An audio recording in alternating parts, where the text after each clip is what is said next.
Welcome to Unfiltered, Pixel Pro Audio's weekly show. Today we're going to tell you what gear we want, but shouldn't. Leave a comment as to what yours is. Tell us your dirty gear secrets. Ooh.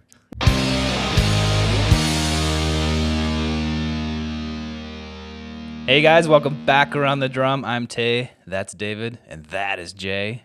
And today we're going to do a little round table about, discuss a round drum about what gear we want, but we shouldn't want. Like things you want to own and use, but you have no business. It's not practical. doing that. There's no good reason to do it other than just you want to. So think about what yours is, because we're going to ask for your input later. But let's start out with Let's go, Jay. Jay. Okay. What piece of gear do you want I gotta bring out the exact model I want. that you shouldn't have? You have no business. For me, it would be a Studer A80 Mark II 2-inch 16-track. What? Yeah. Analog tape machine, one of the granddaddies. So you got a 2-inch tape. Okay. With only 16 tracks, so you got a lot of width for each track. And okay, so these things sound amazing, right? But they're old and they are finicky and they require a ton of maintenance. You've got to calibrate them all the time. You've got to work on them. It would be a full-time job to own one of these. But it would be so cool to have one in my basement. Would you use it? As long as I could keep it working, yeah, I totally would record drums on there. Are you kidding me? 16 Absolutely. tracks of drums on 2-inch 16 track. Yep. Oh, that sounds huge. Sync that up to Pro Tools, and I'd just record drums raw, and then I'd dump it into Pro Tools and go from there probably.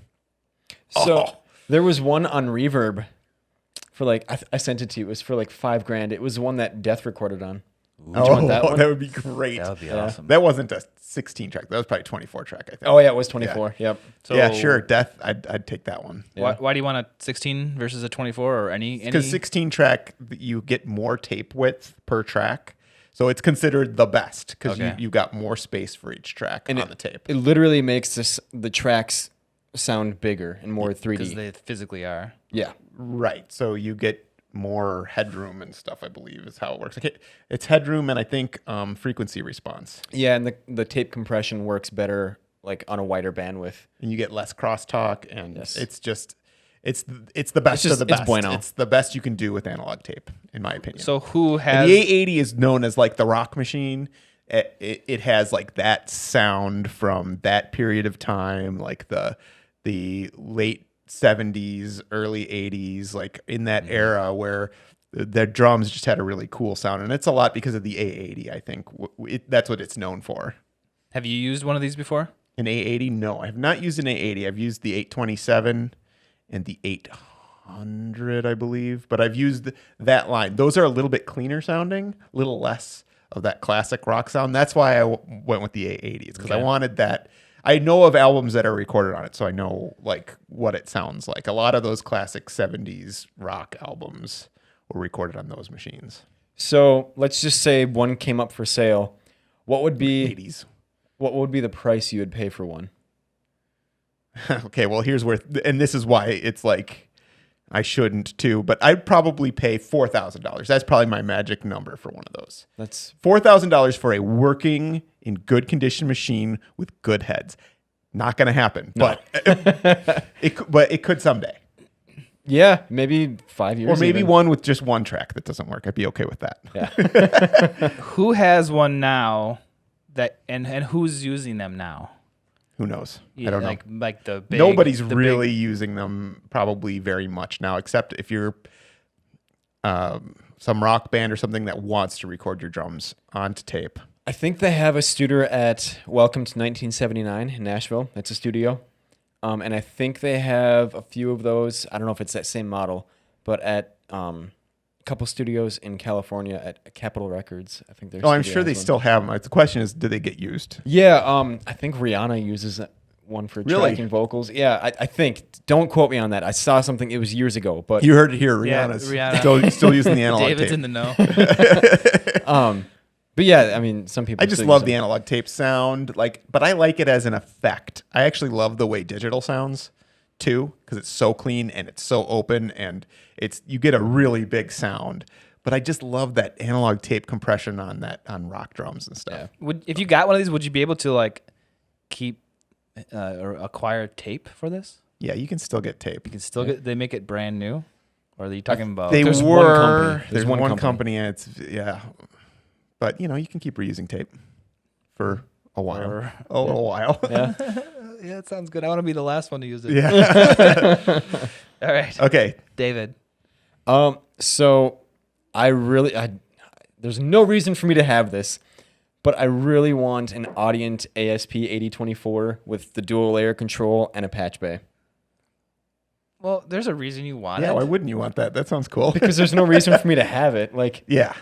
Because I don't always need it. I ask you all the time, what about getting this? What about getting this? You're like, no, I like my board. I like my board. I don't need pre's. I like my board. I love my PM1000. I love the size of it. It's not like a massive console, but it's not some tiny Mackie 16 channel either. It's a good usable console that feels like a studio. But an audience doesn't need any work to it. It's got a bus compressor. It's got a patch bay with inserts. It's got like 6 stereo sends, or 12 mono sends. You can do the dual layer control, which is like a fader port on your console. Mm-hmm. And it's got the transformers and the stereo bus. See, I would argue that's something that I would want and I should have Someday. because it's so useful. I mean, that is like Yeah. actually very useful. It is. It really is. But there's no reason for me to have That much console. well, that expensive of a console in my 10x10 control room. That's true. Would it fit in your 10x10 control room? It probably could. Very tightly. Yeah. But it probably could. I wouldn't get a 72 channel or anything, probably just a 24 channel or maybe even just 16. But that's you'd something. have to go 24. You'd have to. Because you'd Probably. want to be able to run 24 tracks out to that thing and mix. Yeah. You'd want to have the option to do that, Yeah. I think. Even just to run through the stereo bus compressor with the Carnhill transformers in, and it's got the air lift and the bass lift that they sound incredible, and I want one so badly, and I really shouldn't because there's no reason for me to have that right now. Yeah. But maybe someday, if I'm making like hundreds of thousands of dollars producing like massive Tool records or something. Well, I'm going to have an SSL or a Neve or something at that point. Honestly, a Neve would be really cool, and that might make more sense. Maintenance nightmare. Right. But it strikes me as this is something that you would want to get. yeah, eventually, but for now, I like my PM1000, and I don't breaker. need. Whereas for me, like the Studer, even at my price, I'd be like, do I really want to commit to doing? It's like owning like an old pinball machine or an old Do you really need arcade a pinball machine. That sounds really cool, but do I really need that? I don't think I need an Audient console though. Like I mix in the box, my clients love it, and my stuff gets played on the radio. So I don't know. I don't think I need it. Okay. It's like one of those like pipe dream things. If you could do it, you would. Yeah, and if there's one other thing I would ever consider on this list, it would be a DW Fern preamp. They're stupid expensive, but they sound incredible, but there's no reason for me to have it. It's a tube preamp, and I don't need another tube preamp that is going to sit in my rack and need maintenance in 2 years. Yeah. Sorry, DW Fern. Your stuff sounds amazing. Well, all this stuff is has its place, and we all love it. But do we actually need it? Do you have anything? I've got a few things. Or what's it going to be? Well, what do we got? We should have started with Tay. Probably. Or he should have been the middle. Yeah. He should have been the middle. He's our closer. All right, Tay, tell us what amazing thing you thought of. All right. It's going to be a good one. It's going to be great. Every time we get one in the store, I want it. I want to play with it. I want to take it home and have it be mine. It's the Electrics Mo FX unit. Yeah, those things are fun. Or so it's like weird. Yeah, David hates them. I don't hate them. They're fun to play with. They are. They're fun, but not useful at all. Like I think they're supposed to be for live DJ. Yeah. So you could be. Oh, really? They're like active Okay. effects with controls. So you can turn something off, turn something on, crank it up. Do the momentary switch. Momentary switches. That makes so much sense. Okay. And so there's a whole line of Electrics. I would go with like the Filter that. Factory. Oh, Filter man, Factory no. is so Have you awesome. played with the Mo FX? Yeah. Mo Yeah. FX, man. Yeah. I like the Filter Factory is my favorite of the Mo. or of the electrics line. I like them all, but the Mo FX is my favorite. Man, when those come in, I just love to play with them. So like That's the one where you can make the robot sounds, right? Yeah. yeah. Now we know why he likes it. He likes to sound like a robot. He's a big boy. So like, man, if I had this thing, I would just have it in the rack and I would just look at it, and I'd be like, I could do so many cool things with that. I won't, but I could. won't, but I could if I wanted to. But That's kind of like the Studer for me too. Like if that was sitting in my home studio in the corner, I'd just stare at it and Yeah, smile like, and be like, yeah. drink coffee and be like, we're friends. So this is the type of thing that I go through when I see this. I'm like, oh man, I want that. That one's in really good condition. It Yep. looks so awesome. Every single time. So all those electric units, I really, I'm passionate about having them, but I would never use them for anything. I mean, maybe someday. His is at least affordable. Yes, yeah. yes. Ours is like No. yeah. So astronomical. another two things on my short list is like outboard, like Ashley EQs, like the parametric. yeah, Okay. they sound great. I just there's so many other options and so many easier things for me to do personally that I would never actually probably use it. It would So, sit in the rack Yeah. Why would you want a parametric EQ? because they sound really good, and I could try to do things outside the box. Like practically though, like what would you use it for? He's like, seriously, man. Seriously, What the hell? what would you be doing with that? Well, that's why this is. Parametric EQ? What? That's No, why. like you do podcasting stuff. So like, would Yeah. you use it to track with, or would you? yeah, I would. Okay. You could use the track with it. filters, maybe. Yeah. See again, my guys, like I like them. It'd be They're good really to have good for units. recording drums. Yeah. They're actually really clean sounding. I Yeah. really like the Ashley stuff. That's why I ask like what you would want to use it on. Well, I would use it on any recording that I could. It's just like, but there's so many options inside the box to use. So you've got your Jomeek channel strips. You wouldn't use the EQ on that? I do use the EQ on that, but maybe I'd just bypass. Those that are or pretty something. limited, though, aren't they? Yeah. I mean, the Ashley is fully parametric, isn't it? Yeah. Yeah. So- there's so many bells and whistles. So you on can those fine things. tune it exactly how you want it to work. Right, Whereas but- the Meek is very wide Q and I'm not up to that. I'm not at that level. That's why I say that's why this is on the list, because I would love that thing. That sounds great. Like it's look at all that stuff, And but I'm like, okay, I'm just tweak these on the Joe Meek and be done with it, So that's why it's on the list. Yeah. But speaking of channel strips, that's the third item. Yeah. I just love channel strips. Like I see he does. He's really weird with channel strips. Joe Meek channel strips, the Aphex channel strips. Sometimes the DBX ones come through. I'm like, huh. The PreSonus. I'm the opposite. I hate channel strips. I mean, it's all in one. It's all in one. I like and the some of them look Avalon's amazing. VT737. Oh, yes, yeah, I want But that one. but even on that, like I don't really like the compressor that much. The on that. compressor is terrible. I hate that. I'm very passionate about how much I do not like that compressor. Right, but what I like about that is the preamp. So then you Yeah. just get an Avalon M5 and you're good to go and get the compressor and the EQ you want. But the EQ is really good on that too. Like Yeah, that high it end is is. like syrup. It is So it's- good. It's good, but there are other EQs I'd rather use. Okay. So every time I see a channel strip, I think about it. And regardless of brand, I regardless think of about price any point, channel strip. He is a I whore think for about it. channel I'm like, strips. how does that So- look? How does Can I that, say how would that? look at my Yeah, it's fine. How would So that look at my rack? a channel strip, like what's a realistic channel strip that you would get and use for either your podcast or your drum kit? The ones I'm using right now, the Joe Meek 6Q.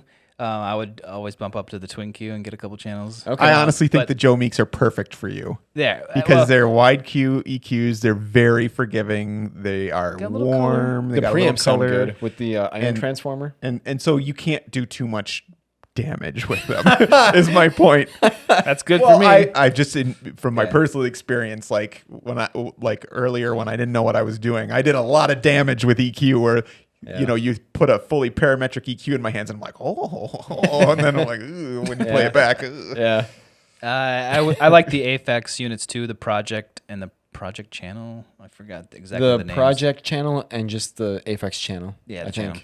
Right? The Studio Apex stuff is always, in my opinion, a little bit underrated. It's It's really but good it's stuff. better than it costs, and it's good stuff. Yeah. I would move towards those. I think if I got if I upgraded my lineup, my Okay. channel strip lineup. Not an RC500. Well, those are hard to find now. that's true. And Those are at decent. affordable prices. And of course, I want mine to look good with no scratches or anything. So What about the ADL? What was it? The ADL? Yeah, 700. Yeah. Oh, those are sweet. Yeah, those are nice. See, now you guys are thinking about it. You're like, No. If I were I going to would get a never do channel it. strip, I would do a UA 6176. Yes. Because it's a solid preamp, Yeah, this is solid compressor, and you get a 2-band high and low shelf EQ. way above your budget. Maybe. I don't know. I just booked a $3,000 project. Maybe I could get one of these. Do it. I dare you. I have other things to get. Uh-huh. I got to save That's up for what my I audio thought. console. See, yeah, he backed down right away. He's like, yo. Gear he wants but shouldn't have. Yeah. All right. All right, let's wrap this up. Thanks for listening, guys, and leave a comment, please, of gear that you really want but have no business having. Yeah. So leave a comment below, and thanks for watching, and we'll see you on the drum next time. Do it. All right. Let's do this. We're going to tell you our dirty secrets. Or something like that. So what was your shtick? What yours is. And you should ask. Leave out the below. You should say that after he's done. Don't be afraid, though. Don't be afraid, Tay. Today we're gonna. And he's going to cut it out. You watch. You shouldn't. Yeah. I don't care. Yeah. We can do this. You're going to keep it in this time. Dirty secret. We want to know your dirty secrets. Dirty gear secrets. Say it like that. Say it dirty. I want to know their dirty secrets. Their dirty gear secrets. That's good. That was dirty.